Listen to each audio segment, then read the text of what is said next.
Coucou les petites beautés, première vidéo. Mais qu'est-ce qu'on fait, Babou? Oh, quand même. 2025, là, qui m'a encore filmé sur le micro? On a investi, nous. Coucou les petites beautés, première vidéo de 2025. Alors, l'objectif aujourd'hui est de booster la confiance en soi. Ici, j'ai mes petites notes que j'ai prises tout au long de l'année 2024. Le but de cette vidéo est de partager avec vous et on grandit ensemble en fait. C'est une liste qui est personnelle à moi-même, mais qui peut peut-être vous convenir ou à d'autres à compléter, à modifier. Il n'y a pas de règle chez Clarisse et Sergi. Le premier point que j'ai relevé, c'est avoir conscience de l'amour de Dieu. Nous sommes tous les enfants de Dieu et il va pas nous laisser tomber en fait. Donc à partir du moment où tu sais que tu tomberas pas parce que tu es dans ses bras, et en fait, tu as beaucoup moins peur de tout ce qui peut t'arriver. Donc c'est vraiment la base. Le deuxième point, c'est l'estime de soi.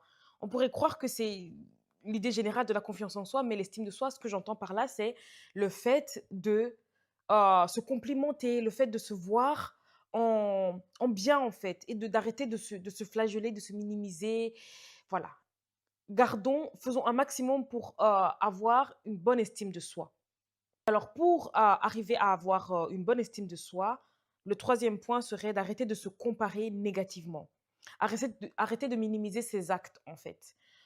Généralement, quand on n'a pas une bonne estime de soi, une bonne confiance en soi, on se minimise, on a tendance à ne pas voir les bonnes actions, ce qu'on fait de bien. Or, tout le monde fait quelque chose de bien, au moins une chose dans sa journée ou dans son année.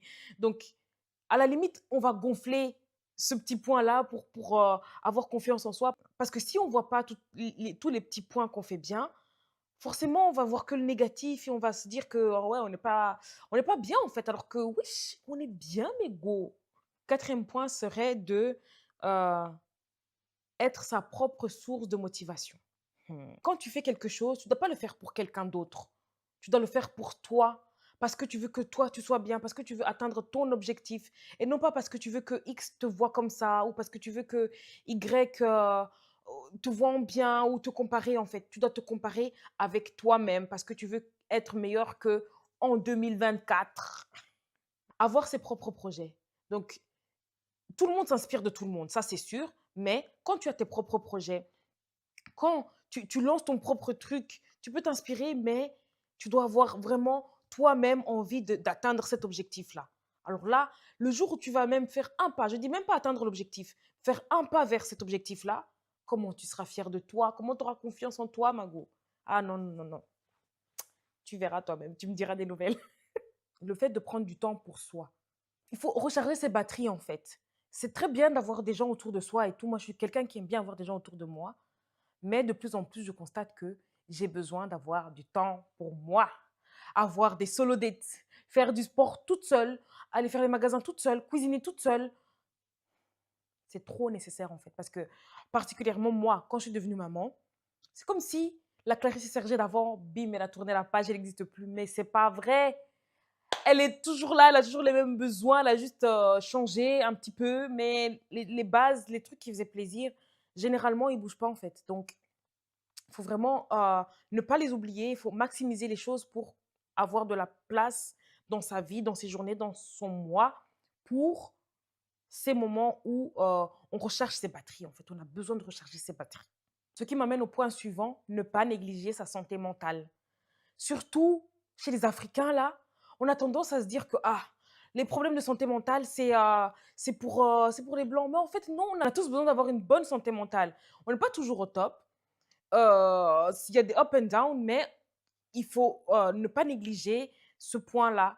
Et donc, je ne sais pas si pour vous, ça passe, une bonne santé mentale passe par le fait de aller se faire un cinéma, lire un livre, quand tu as des problèmes psychologiques, en parler autour de toi ou juste te tourner vers Dieu. Il faut absolument le faire. Il faut libérer du temps pour ça. Donc, c'est un peu lié avec le point précédent. Alors, dernier point, c'est faire un maximum pour avoir des vêtements et des sous-vêtements dans lesquels on se sent bien, où on est à l'aise. Donc, ça passe par le fait de trouver son style vestimentaire, mais aussi par le fait de trouver sa bonne taille, mettre sa bonne taille. C'est très difficile, en fait, surtout quand on fait une grande taille ou quoi, ou une toute petite taille, de trouver un magasin qui correspond enfin, qui a notre taille. Donc, ça, c'est vraiment important de faire cette démarche-là. Donc, comme je vous ai dit, tant au niveau des vêtements que des sous-vêtements, pour que quand tu te vois dans le miroir, tu te dises, mais ouais, ouais, en fait, je me sens bien.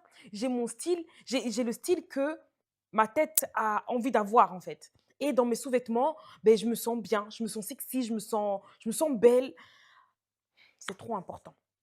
Donc, c'est vraiment un des points que j'ai trouvé très important d'aborder dans ma liste parce que c'est sûr que l'estime de soi ne doit pas passer par le physique. Mais moi, personnellement, quand j'ai un vêtement dans lequel je me sens bien, ouah, ma journée, you, ça va être fluide en fait parce que je me vois dans le miroir, je me dis, waouh, t'es canon, meuf, en fait. Pourquoi tu te prends la tête? Pourquoi tu te focalises sur tes complexes? Non, t'es canon. Alors, dernier point qui sera un bonus pour ceux qui sont encore là, vous êtes des bons en fait. Mettez des pouces, mettez des cœurs, mettez des... Voilà, j'ai besoin de savoir ceux qui sont encore là jusqu'à maintenant. Et c'est le fait d'avoir un intérieur dans lequel on se sent bien, qui nous correspond. Donc, si ça passe par refaire ta déco, mettre une peinture, changer tes rideaux, des petits trucs, en fait, il y a moyen de faire ça à petit budget et que quand tu rentres chez toi, tu te dises, ouais, je me sens bien chez moi et ça me correspond. C'est très, très important. Voilà mes beautés, ma vidéo touche à sa fin. N'hésitez pas à liker, commenter et bien sûr partager. Bref, donnez-moi de la force mes beautés. À très bientôt dans ma prochaine vidéo.